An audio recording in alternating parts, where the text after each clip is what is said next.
Di ba? 3, 2...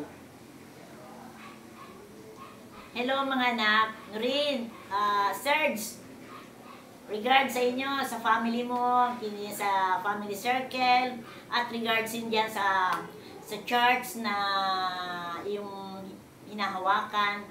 Ang prayer lang namin ay more souls pa, na makapag-harvest pa kayo. Marami pang taong maging daan ang buhay ninyo, na marami pang tao makakilala sa ating Panginoon. More power, God bless you.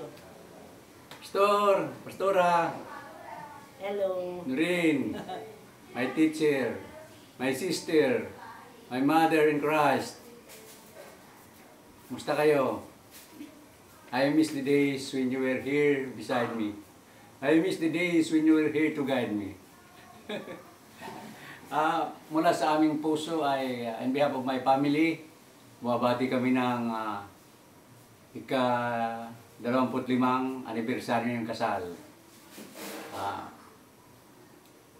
Kumusta sa inyong mga anak, si Erika, at saka si Hannah, at saka si Jason? Sana pag gawin niyo dito ulit ay makilala na ako ni Jason. Happy anniversary! Long life, God bless you. God bless you.